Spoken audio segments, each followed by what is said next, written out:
నమస్తే, welcome to టియానస్ kitchen Telugu. ఈ రోజు మామిడికాయ చికెన్ కర్రీ తయారు చేసే విధానం షేర్ చేయబోతున్నానండి. చాలా టేస్ట్ గా ఉంటుంది. తప్పకుండా ఈ రెసిపీ ఇదే విధంగా ట్రై చేసి మీకు ఎలా అవుతుంది అనేది కామెంట్స్ లో తెలియజేయండి. ఇప్పటివరకు కూడా నా ఛానల్ ని సబ్స్క్రైబ్ చేయండి. ప్లీజ్ సబ్స్క్రైబ్ చేసుకోండి, లైక్ చేయండి, వీడియోని షేర్ చేస్తూ ఉండండి. నలుగురికి రెండు ఫ్రెండ్స్ ఎలా తయారు చేయాలో చూసారు. హాయ్ ఫ్రెండ్స్, మామిడికాయ చికెన్ కర్రీ తయారు చేసుకోవడానికి ముందుగా చికెన్ నేను 1 కిలో చికెన్ తీసుకున్నాను. సాల్ట్ వాటర్తో బాగా క్లీన్ చేసి పెట్టుకోండి. 2-3 సార్లు బాగా క్లీన్ చేసి, అలాగే పులుపు బాగా ఎక్కువగా ఉండేదైతే ఒక్క మామిడికాయ తీసుకుంటే సరిపోతుందండి. పైన చెక్క తీసేసుకొని ఇలా పీసెస్ కట్ చేసుకోండి. పులుపు తక్కువగా ఉన్నదైతే 2 మామిడికాయలు కరెక్ట్గా సరిపోతాయి. ఇప్పుడు మనం పొడి మసాలా తయారు చేసుకుందాం. ప్యాన్లో 2 టేబుల్ స్పూన్ ధనియాలు వేస్తున్నాను.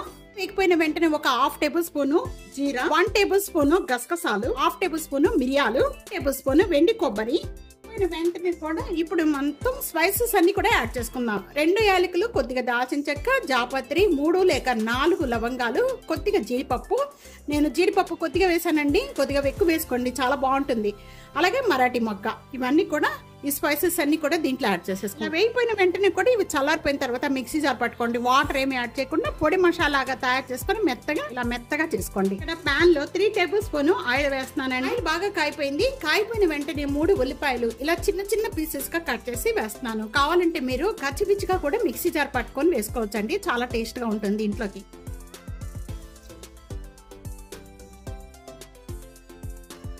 పచ్చి స్మెల్ పోయేంత వరకు కూడా బాగా వేయించుకోవాలి. అల్లం, వెల్లుల్లిపాయలు, పచ్చిమిర్చి పేస్ట్ కూడా బాగా వేయించుకోవాలి, మంచి స్మెల్ వచ్చేంత వరకు కూడా. ఇవన్నీ కూడా బాగా వేగిపోయాయి. ఇలా వేగిపోయిన వెంటనే కూడా కొద్దిగా పుదీనా వేసుకోండి. చిన్న టేబుల్ స్పూన్ సాల్ట్ వేస్తున్నాను. స్మాల్ టేబుల్ స్పూన్ తో 2 table spoon salt, 1/2 table spoon పసుపు. పచ్చిమిర్చి ఎక్కువగా తీసుకున్నాం కాబట్టి కారం కొద్దిగా తగ్గించుకొని తీసుకోండి, స్పైసీ ఎక్కువ అయిపోతుంది. మనం ముందుగా క్లీన్ చేసుకున్న ఈ చికెన్ అంతా కూడా ఇప్పుడు వేసేసుకోండి. ఈ చికెన్ లో వచ్చే వాటర్ తో కొద్దిగా మగ్గించేసుకోవాలి. ఈ చికెన్ కంతా కూడా మసాలా బాగా పట్టించిన వెంటనే కూడా మూత పెట్టేసేసుకొని మీడియం ఫ్లేమ్ లో ఒక 5 లేక 6 నిమిషాల వరకు కూడా మగ్గించుకోండి. మధ్యలో కలుపుతూ ఉండండి. చిన్న గిన్నె అయిపోయిందండి, మన పెద్ద గిన్నెలో చేంజ్ చేస్తున్నాను. ఇప్పుడు నేను మూత పెట్టేసేసుకొని మగ్గించేసుకుందాం మీడియం ఫ్లేమ్ లో. ఒక 3 మినిట్స్ అయిపోయిన వెంటనే ఇప్పుడు చూడండి, బాగా మగ్గిపోయిన వెంటనే కూడా కొద్దిగా మగ్గిపోయిన వెంటనే ఇప్పుడు ఒకసారి బాగా కలుపుతున్నాను. ఇప్పుడు యాడ్ చేస్తున్నాను.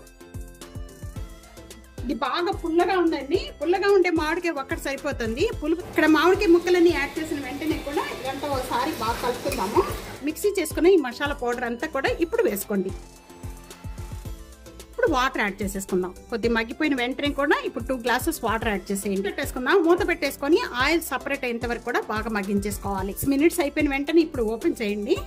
చూస్తున్నారు కదా, ఆయిల్ అంతా కూడా బాగా సపరేట్ అయిపోయింది. ఇలా సపరేట్ అయిపోయిన వెంటనే కూడా మళ్ళీ ఒకసారి బాగా కలుపుకుందాము. కొత్తిమీర వేసేసుకొని దించేసుకుందాము. ఇంకా చిన్న పీసెస్ ఈ విధంగా తయారు చేసుకుంటే చక్కగా మనకి అన్నిట్లో కూడా చాలా టేస్ట్ గా ఉంటుంది. కొత్తిమీర, పచ్చి మామిడికాయ తురిమినది పైన ఇలా వేసేసుకోండి, చాలా టేస్ట్ గా ఉంటుంది. మధ్యలో తగులుతూ చాలా బాగుంటుంది. అది కూడా లైట్ గా వేసుకోండి. ఈ రెసిపీ ఇదే విధంగా తప్పకుండా ట్రై చేసి మీకు ఎలా ఉందనేది కామెంట్స్ లో తెలియజేయండి. వీడియో నలుగురికి షేర్ చేయండి, లైక్ చేయండి. టియానస్ కిచెన్ సబ్స్క్రైబ్ చేసుకోండి. Thank you.